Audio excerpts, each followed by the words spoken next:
नमस्कार. दीपस्तंभ क्लास मध्ये येण्यापूर्वी स्टेजची जी भीती वाटत होती ती भीती आज राहिली नाही. यामागे सरांचं व सबुरीताईंचं मोठं योगदान आहे. या ठिकाणी येऊन आम्ही फक्त भाषण कलाच शिकलो नाही, तर मनाला आपल्या कसं नियंत्रणात ठेवलं पाहिजे, आपले विचार कसे उच्च ठेवले पाहिजेत आणि याचा आपल्या जीवनावर कसा परिणाम होतो हे याच्याबद्दल सुद्धा सरांनी आम्हाला मार्गदर्शन केले आहे. दीपस्तंभ कला अकॅडमी पुणे येथे नाविन्यपूर्ण आणि कौशल्यपूर्ण उत्कृष्ट असे मार्गदर्शन प्रमुख मार्गदर्शक श्री रवींद्र पवार सर, दीपस्तंभ अकॅडमीच्या संचालिका सबुरीताई पवार यांनी खूप मोलाचे असे मार्गदर्शन केले. नमस्कार. दीपस्तंभ क्लास मध्ये येऊन मला खूप आनंद झाला. सरांनी आणि सबुरीताई मॅडमने मला ह्याची स्टेजची भीती होती, कधीच भाषण करता येत नव्हतं, ते आज मी इथं बोलत आहोत. दीपस्तंभ मध्ये आल्यापासून खूप छान प्रशिक्षण पवार सरांनी दिलेलं आहे आणि तसेच सबुरीताई पवार यांच्याकडून मला खरं तर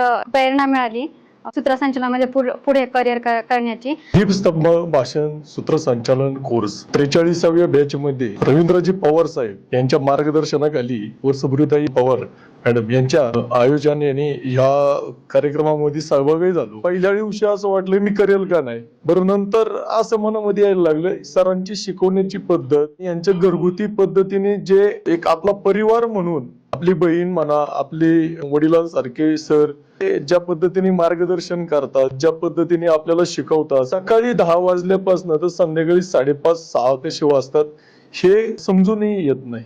दीपस्तंभ अकॅडमी मध्ये क्लास लावला होता, तर खरोखर इथं अतिशय चांगल्या पद्धतीने या ठिकाणी शिकवलं जातं. रवींद्र सर खूप चांगल्या पद्धतीने इथं शिकवतात. सबुरीताई आमच्या सगळ्याच वक्त्यांना चांगल्या प्रकारचं प्रशिक्षण देतात. चांगल्या पद्धतीने नोट्स दिल्या जातात. मी क्लास जॉईन करण्याच्या आधी कधी हातात माईक घेतला नव्हता, पहिल्यांदा हातात माईक घेतला. सरांनी खूप छान प्रशिक्षण दिलं. दीपस्तंभ परिवारामध्ये येऊन मला खूप आनंद झाला असे मी जाहीर करतो. माणुसकीचं नातं म्हणून ही संस्था कार्यरत आहे. तर मग वाट कसली पाहताय? खाली दिलेल्या नंबरवर संपर्क साधून आजच आपला प्रवेश निश्चित करा.